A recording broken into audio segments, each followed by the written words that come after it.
Convido você a abrir a sua Bíblia no Evangelho de Mateus, capítulo 5. Mateus, capítulo 5. Nós leremos do versículo 27 até o versículo 32. Mateus 5, de 27 a 32. A palavra de Deus diz assim: vocês ouviram o que foi dito, não adulterarás. Mas eu lhes digo, qualquer que olhar para uma mulher e desejá-la, já cometeu adultério com ela no seu coração. Se o teu olho direito fizer pecar, arranque-o e lance-o fora. É melhor perder uma parte do seu corpo do que todo ele ser lançado no inferno. E se a sua mão direita o fizer pecar, corte-a e lance-a fora. É melhor perder uma parte do seu corpo do que ir todo ele para o inferno. Foi dito: aquele que se divorciar de sua mulher deverá dar-lhe certidão de divórcio. Mas eu lhes digo que todo aquele que se divorciar de sua mulher, exceto por imoralidade sexual, faz que ela se torne adúltera. E quem se casar com uma mulher divorciada estará cometendo adultério. Vamos orar? Feche seus olhos. Querido Deus e Pai Celestial, como nós precisamos, nós dependemos da ação do Teu Espírito Santo aqui entre nós. Senhor Deus, a Tua palavra deve ser pregada, a Sua palavra deve ser lida. Existem partes que são mais difíceis e com temor e tremor, ó Deus, nós estamos aqui hoje diante de uma passagem pedindo que o Senhor abra os nossos olhos, que o Senhor abra o nosso entendimento, que o Senhor fale com a Tua igreja e com o Teu povo, e nos edifique, pois é no nome de Jesus que eu oro e agradeço. Amém. Nós chegamos hoje na nossa 7ª mensagem sobre a ética do reino, uma série no Sermão do Monte. Lembrando que Jesus, ele está pregando aqui no Sermão do Monte sobre o que é requerido dos cidadãos do seu reino. Lembre-se sempre, começo do Evangelho de Mateus, capítulo 4, o Senhor Jesus, ele já andava pregando a respeito do reino e dizendo: arrependei-vos, porque o reino dos céus está próximo.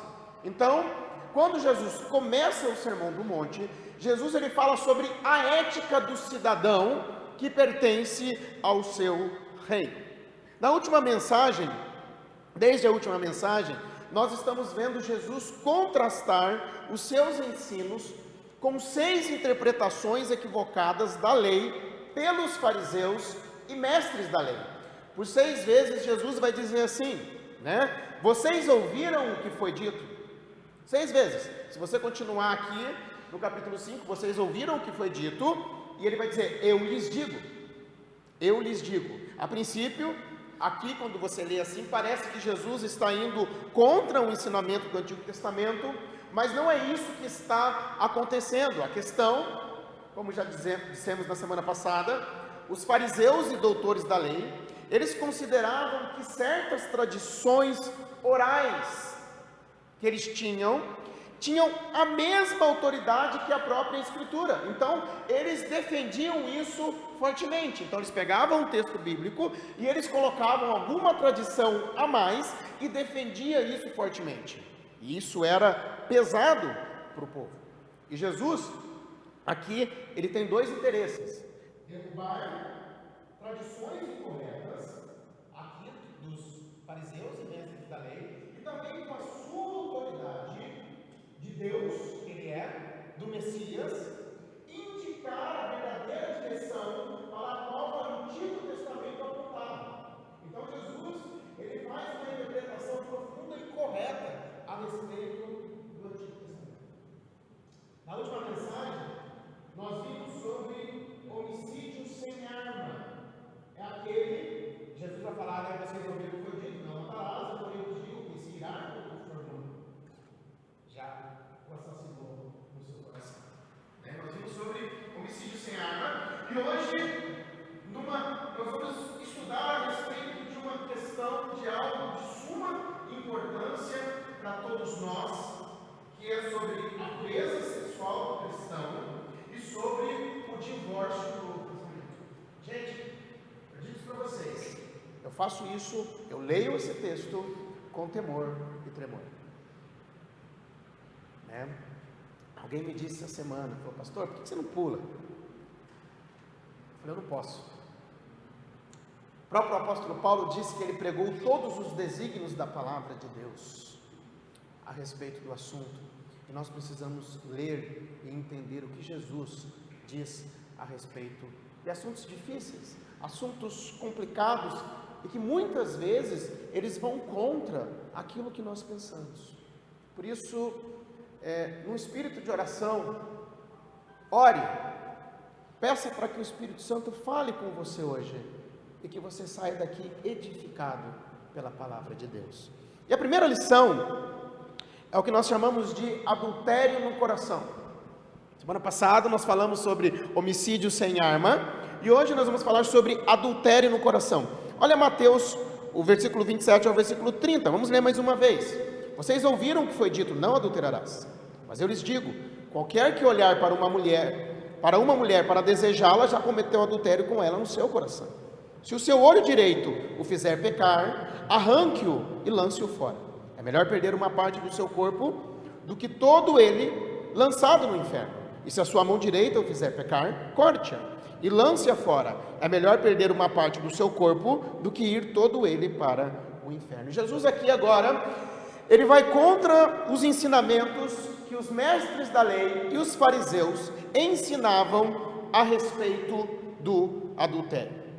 Eles limitavam o adultério apenas à infidelidade sexual dentro de um casamento ou de um noivado. E eles reduziam o adultério somente para o ato físico. Então, para eles aqui, o adultério só acontecia quando era o próprio ato físico. Então, se isso não acontecesse, eles diziam, ninguém pode te acusar. Só que Jesus, ele vai além. O Senhor Jesus, ele amplia o significado desse pecado para o olhar lascivo e o coração impuro. E vai além, né? Não sei se você já ouviu isso, um pecado leva a outro. E quando nós estudamos aqui, a quebra desse mandamento também quebra o 10º mandamento, que diz o quê? Não cobiçarás a mulher do teu próximo. Embora os homens, quando eu digo homem, o ser humano, ele não possa julgar o olhar adúltero e o coração impuro, Deus, ele sonda os nossos corações e ele condena a intenção como se fosse o pecado consumado.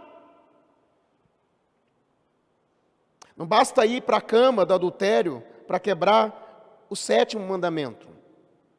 Basta ter a intenção de arrastar para a cama a pessoa ilicitamente desejada. Veja como é pesado o que Jesus diz aqui, olha só. Qualquer um que olhar para uma mulher para desejá-la, já cometeu adultério com ela no seu coração. Da mesma forma que aquele que alimenta ira contra o seu irmão, já cometeu assassinato no seu coração, como nós vimos na semana passada, aquele que olha para o outro, que não seja o seu cônjuge, com desejos carnais, né? Um segundo olhar, alimentando algo, também comete adultério. E apesar aqui do texto de Jesus está falando de um homem olhar para uma mulher, quando ele completa, a lei, lá em Êxodo capítulo 20, versículo 14, quando diz não adulterarás, é tanto para homens quanto para mulheres. E Jesus aqui, ele está expondo um problema muito mais profundo, que é a cobiça no coração do ser humano. Quando achamos, olhando para tudo isso, que não cometemos assassinato, nós descobrimos que já cometemos. E quando achamos que não cometemos adultério, nós descobrimos que já cometemos. Esse texto faz a gente se dobrar para mostrar o quanto o nosso coração existe um problema espiritual. Qual é o remédio para não cometermos o adultério? Olha só o que Jesus vai dizer: se o teu olho direito fizer pecar, arranque-o, lance-o fora. Se a tua mão direita te faz pecar, arranca ela e lança fora, porque é melhor você ficar desse jeito do que ir o corpo inteiro para o inferno. O olho ele foi escolhido aqui nessa passagem porque olhou, cobiçou. A mão, ela foi escolhida aqui, provavelmente porque o adultério, mesmo em pensamento, é um tipo de roubo, é uma cobiça. É uma cobiça. E Jesus aqui, ele não está ensinando a automutilação.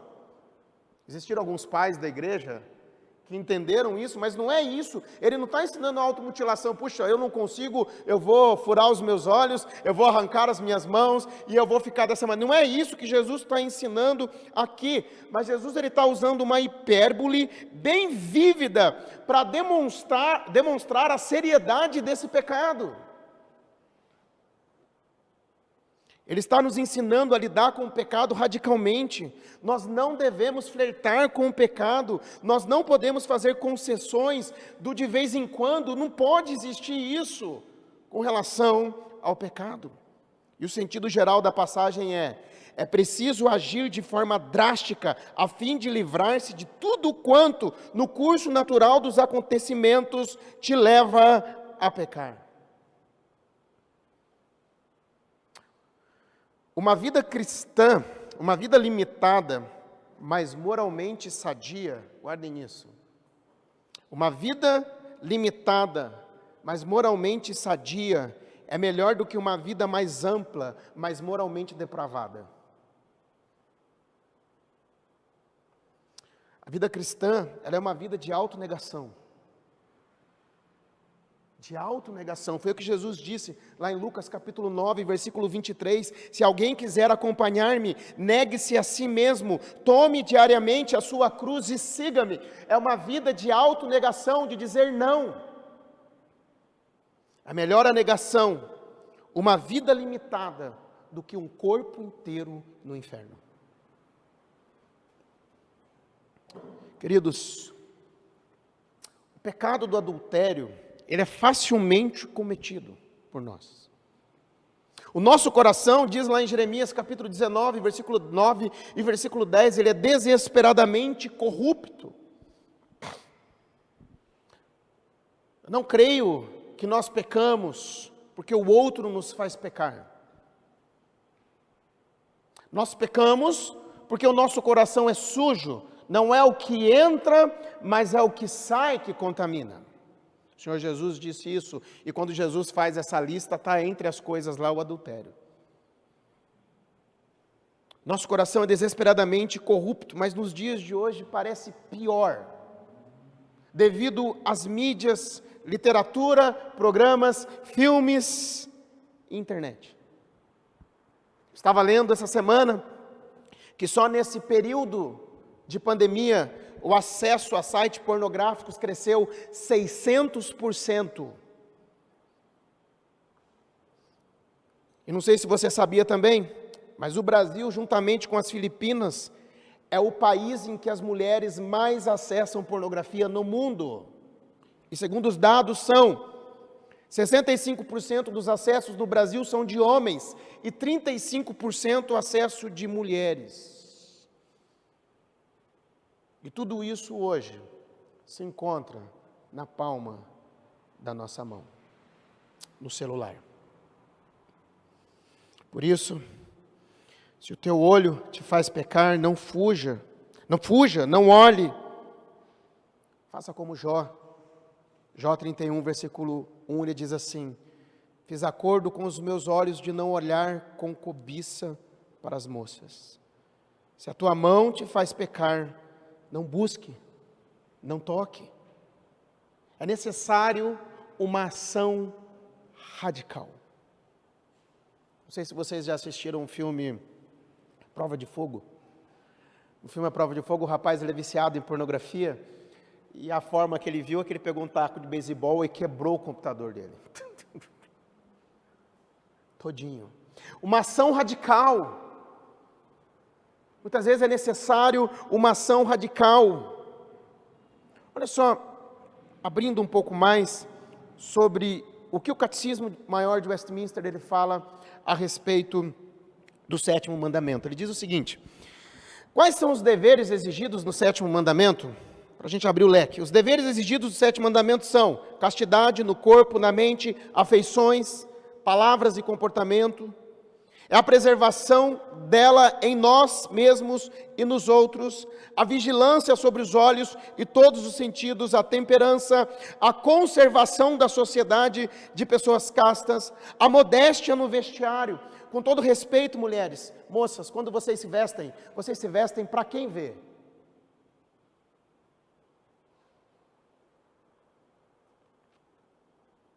O casamento daqueles que não têm o dom da continência, o amor conjugal e a coabitação, o trabalho diligente em nossas vocações, evitar todas as ocasiões de impurezas e resistir às suas tentações.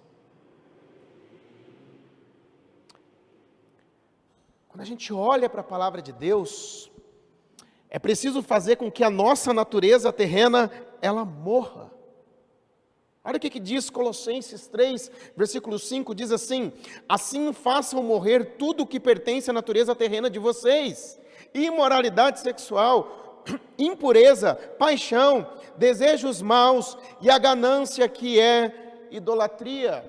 Como então nós podemos fazer morrer a nossa natureza terrena?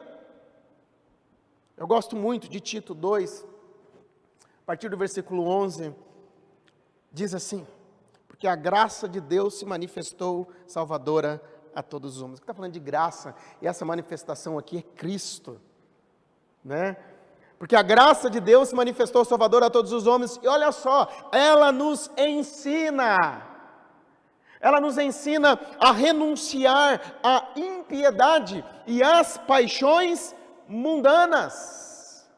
A impiedade e as paixões mundanas, e a viver de maneira sensata. A palavra sensata pode ser traduzida como domínio próprio. Sensata, justa e piedosa nesta era presente, nos dias de hoje, no mundo atual. A graça de Deus se manifestou salvadora. Cristo, em sua graça, Ele me ensina a viver aqui neste mundo e a renunciar. A vida cristã é uma renúncia, como eu disse agora há pouco, a renunciar à impiedade, uma vida sem Deus no centro, e as paixões mundanas, a concupiscência dos olhos, a concupiscência da carne, a cobiça. Ela me ensina a renunciar e a viver de forma que eu tenha domínio próprio. De maneira sensata, de maneira, outras versões vão dizer, sóbria, justa e piedosa, nos dias de hoje, na era presente, enquanto aguardamos a bendita esperança, a gloriosa manifestação do nosso grande Deus e Salvador, Jesus Cristo. Pela graça de Deus que se manifestou, através de Cristo, nós podemos viver uma vida santa. 1 Coríntios 6, versículo 20 diz assim: vocês foram comprados por alto preço, portanto, glorifiquem a Deus com o corpo de vocês. Segundo, divórcio e novo casamento. Divórcio e novo casamento. Versículo 31 e versículo 32 diz assim: foi dito: aquele que se divorciar de sua mulher deverá dar-lhe certidão de divórcio. Mas eu lhes digo que todo aquele que se divorciar de sua mulher, exceto por imoralidade sexual, faz com que ela se torne adúltera.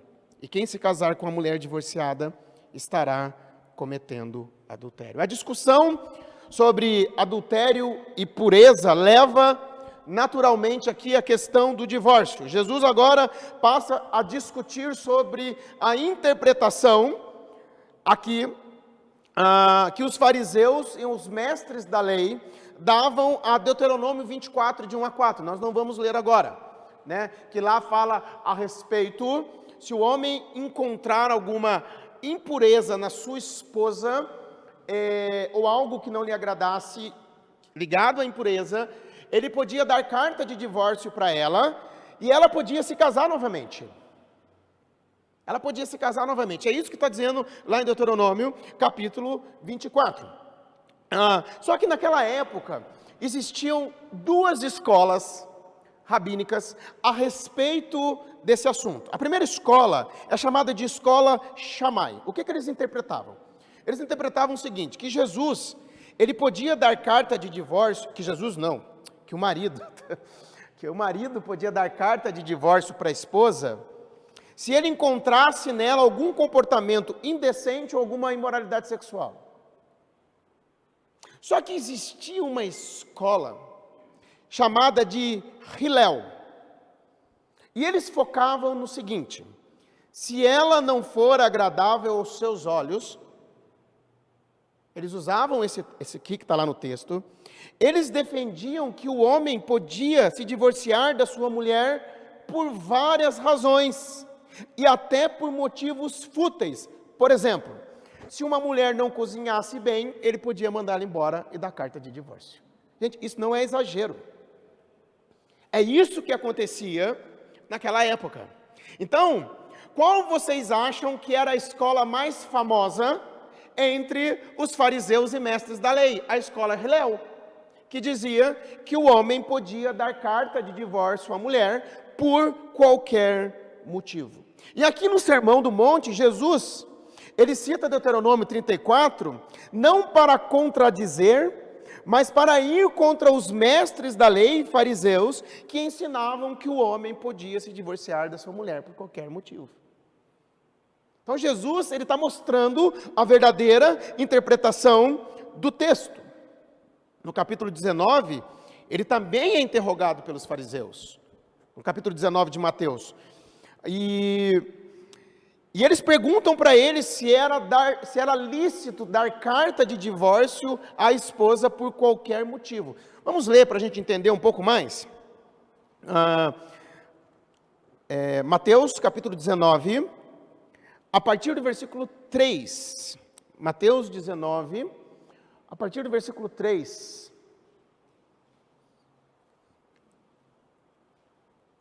Olha só o que eles perguntam para Jesus. Diz assim, a partir do 3 para mim, volta 1.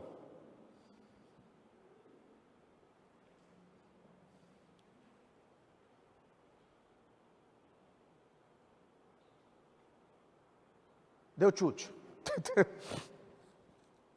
Deixa eu ver aqui, ó. Mateus 19, a partir do 3, eu vou continuar aqui, que vai dizer o seguinte: alguns fariseus aproximaram-se dele, de Jesus, para pô-lo à prova, e perguntaram-lhe, é permitido ao homem divorciar-se de sua mulher por qualquer motivo? Lembra que a gente falou aqui, da escola que tinha? É permitido se divorciar? Aí diz o texto, continua no 4, ele respondeu, vocês não leram que no princípio o Criador os fez homem e mulher e disse, por essa razão, o homem deixará pai e mãe e se unirá à sua mulher, os dois se tornarão uma só carne. Assim, eles já não são dois, mas sim uma só carne. Veja que Jesus, ele responde aos fariseus, e para responder aos fariseus, ele volta para o plano original de Deus. E qual é o plano original de Deus? Aqui, quando ele diz assim, vocês não leram que no princípio? Olha o que Jesus está dizendo. É muito importante nós entendermos a fala de Jesus. Ele vai dizer, vocês não leram que no princípio, e ainda acrescentou, quando ele diz o seguinte, portanto, o que Deus uniu, ninguém o separe.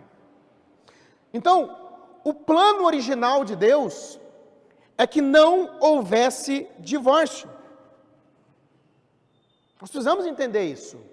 O plano original de Deus é que não houvesse divórcio. Divórcio é consequência da queda.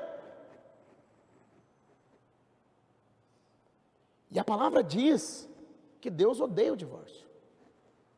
Olha o que diz lá em Malaquias 2, versículo 16.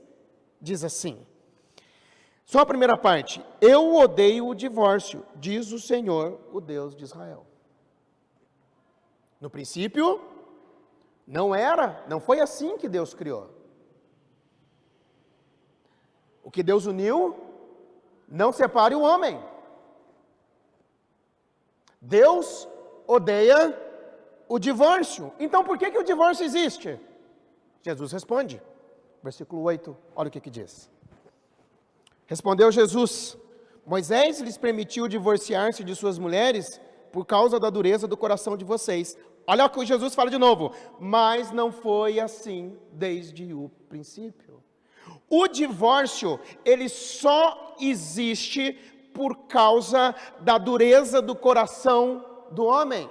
Mas não foi assim desde o princípio. Que Jesus vai dizer.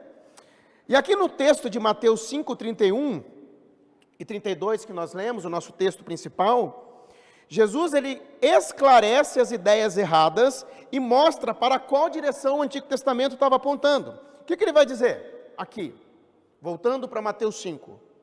Ele vai dizer o seguinte, que qualquer um que se divorcia da sua esposa, exceto por imoralidade sexual, e se ambos se casarem novamente, eles cometem adultério. Porque ambos, no texto de Mateus, diz que se a mulher casar novamente, ela comete adultério, quem casar com ela comete adultério. Mas em Mateus 19, volta para Mateus 19, versículo 9, olha o que Jesus disse. Ele diz assim: Eu lhes digo que todo aquele que se divorciar da sua mulher, exceto por imoralidade sexual, e se casar com outra mulher, estará cometendo adultério. Mateus 5, o homem que dá carta para sua esposa, exceto por imoralidade sexual, de divórcio, se ele dá carta, e ela se casa com outro, quem casa com ela comete adultério e ela comete adultério. Mateus 19, o homem que se separa da sua esposa, exceto por imoralidade sexual, e se casa com outra mulher, ele também comete adultério. O divórcio ilegítimo leva tanto a esposa quanto o marido a cometer adultério. Porém, guardem isso, mesmo no caso de imoralidade sexual, o divórcio ele não é obrigatório, ele só é uma permissão, porque nunca foi vontade de Deus. Moisés permitiu dar carta de divórcio. Olhando para esse quadro, nos faz pensar algumas coisas bem sérias. Primeiro, essa passagem ela nos mostra a visão de Jesus sobre divórcio e recasamento. Porque nós gostamos de dar ideias ao que Jesus pensa. Nós gostamos de dizer como Jesus deve agir. Mas quando eu olho para esse texto, eu estou ouvindo Jesus falando a respeito do divórcio. Segundo, ele enfatiza que o divórcio desprovido de bases bíblicas agrava o pecado ao invés de tratá-lo, podendo acarretar ainda em outros pecados.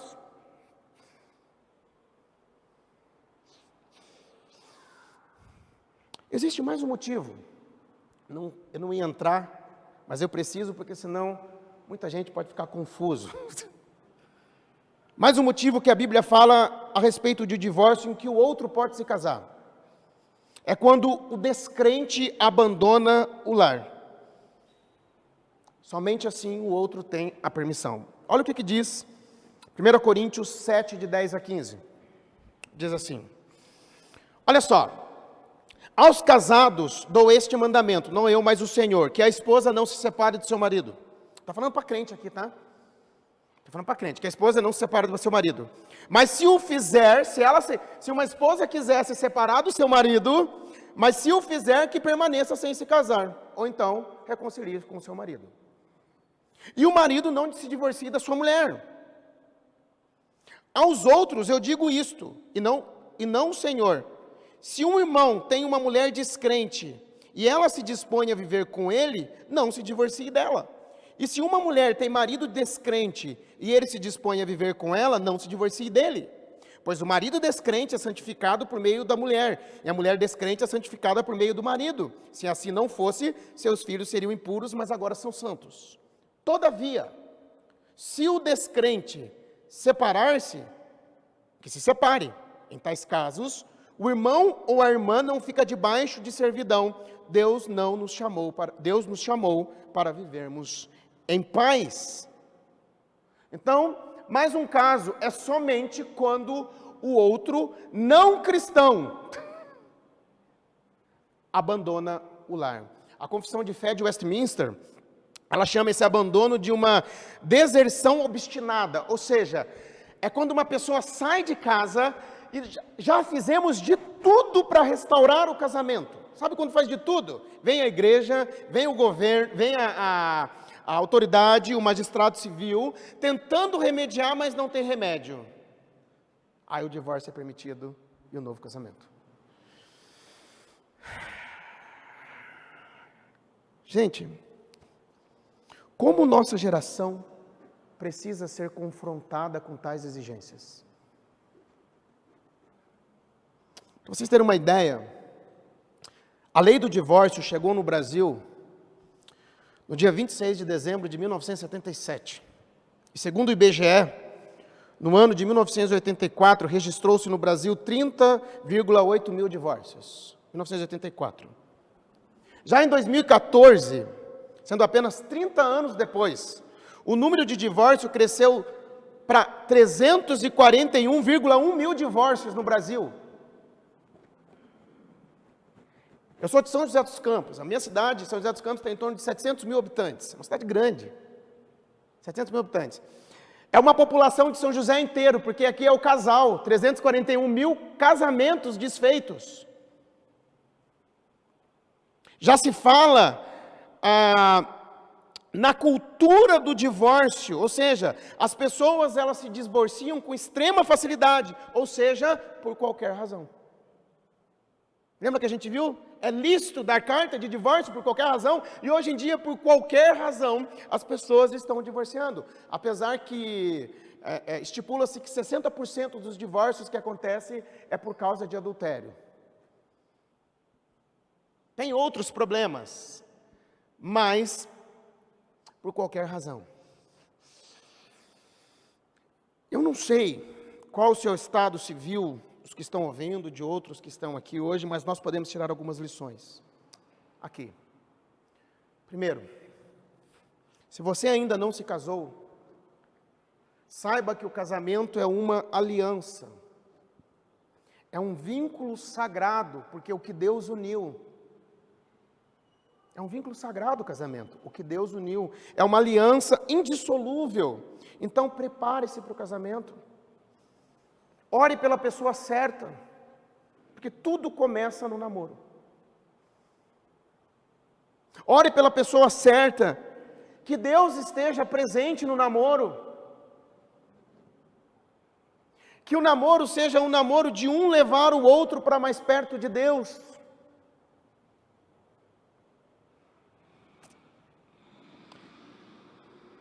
Busque um namoro santo. Tenha apoio de irmãos mais velhos que vão acompanhar o namoro, que vão poder cobrar o namoro. E lembre-se, se for necessário um dia terminar o namoro, é melhor um fim triste do que uma tristeza sem fim. E se você está ficando velho, tem muita gente que fala assim, eu estou ficando velho, pastor, lembre-se, antes tarde do que errado. Segundo, se você está casado, lute pelo seu casamento, mesmo diante de lutas, mesmo diante de dificuldades, mesmo diante de tantos problemas, cumpra os votos que vocês fizeram, porque Deus é testemunha do voto. Cumpra o voto de irem até que a morte os separe. Não existe casamento tão bom que não possa ser melhorado. E nem tão ruim que não possa ser restaurado. Terceiro, se você está se separando, qual é o motivo principal? Diante de tudo que Jesus disse aqui.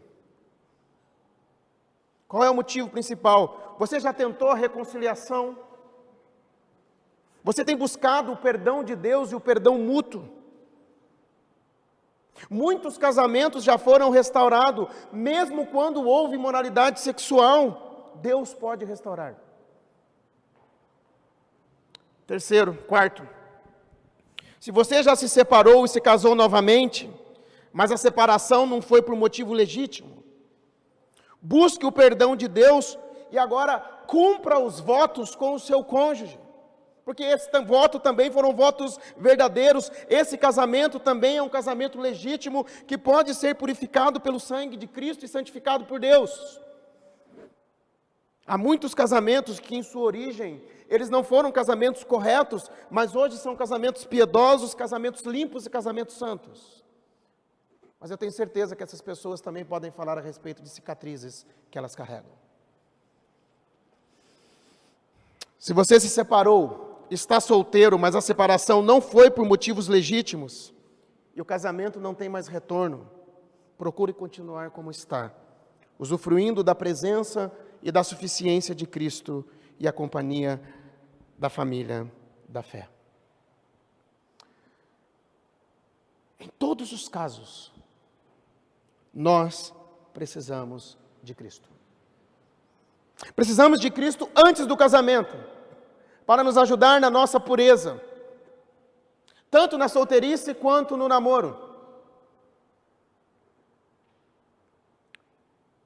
Se estamos casados, precisamos de Cristo para nos ajudar a irmos até que a morte nos separe.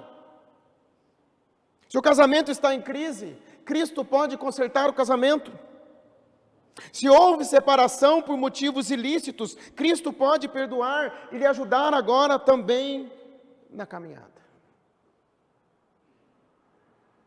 Não existe pecado que não tenha perdão. Não existe aquela questão, Cristo morreu por todos os pecados, menos o pecado do divórcio. Até aqueles que se casaram de maneira ilegítima, existe o perdão, a restauração na vida. Mas olhando para isso daqui, a gente vê o que Jesus diz a respeito do divórcio e do recasamento. E não tem como fugir a respeito do que Cristo diz. E isso, pelo menos os dois pontos, o ponto de cima e o ponto de baixo, o primeiro ponto sobre a impureza e o segundo sobre o divórcio, são pontos que muitas vezes nos confrontam. Nos confrontam. E é por isso que nós precisamos de Cristo. Eu quero terminar mais uma vez com vocês, com Tito, capítulo 2, versículo 11 a 13. Olha o que diz. A graça de Deus se manifestou ao Salvador, sabe por quê? Porque estava tudo uma bagunça. Pecado. A palavra de Deus diz lá em Lucas que Jesus veio buscar e salvar aquilo que se havia perdido. A graça de Deus se manifestou Salvador a todos os homens, e ela nos ensina a renunciar à impiedade, às paixões mundanas e a viver de maneira sensata, justa e piedosa nesta era presente, enquanto nós aguardamos a volta de Cristo. Nós precisamos caminhar aqui neste mundo pela graça. Nós precisamos caminhar aqui neste mundo dependente de Cristo em todas as áreas da nossa vida. Na nossa vida solteira, no nosso casamento, no nosso coração. Nós precisamos que Cristo nos ensine. Irmãos, eu trago essa mensagem com temor e tremor no coração. Mas eu não podia pular o texto. Ficaria estranho se eu chegasse aqui e falasse, olha, não vamos pular esse texto aqui. Mas, se nós formos confrontados com a palavra de Deus, oremos para que Deus nos ajude a cumprir o que Ele nos ensina aqui na sua palavra. Vamos orar? Feche seus olhos. Pai, eu quero te agradecer por este momento aqui. Senhor Deus, esse mundo caído que nós vivemos não é fácil. Nós erramos, nós falhamos constantemente, ó Deus, no nosso coração, nas nossas ações. E eu quero clamar que o Senhor tenha misericórdia de nós. Todos nós aqui que ouvimos esta palavra agora, ó Deus, Nós pedimos a Tua ajuda, Pai, para que possamos cumpri-la. Pedimos a Tua graça, que ela seja derramada sobre as nossas vidas, ó Deus, e que o Senhor nos ensine. Senhor Deus, abençoe os jovens solteiros, para que eles sejam guardados, ó Deus, puros, mas que entendam também que há perdão para todas as questões, ó Deus, nas nossas vidas. Abençoe os jovens solteiros, aqueles que estão namorando, aqueles que estão noivos, em nome de Jesus. Abençoe os que estão casados, ó Deus, para que cumpram os seus votos. Aqueles que estão com lutas, derrama misericórdia e graça para que tenham casamento restaurados. Aqueles que têm a marca do divórcio, que possam viver agora debaixo da Tua graça, e que há também perdão, restauração, para um segundo casamento.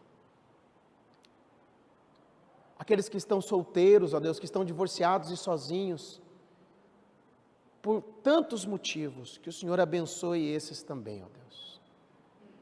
Obrigado, ó Pai, pela Tua palavra, pois é no nome de Jesus que eu oro e agradeço. Amém. Bem, vamos louvar nosso Deus com mais um cântico.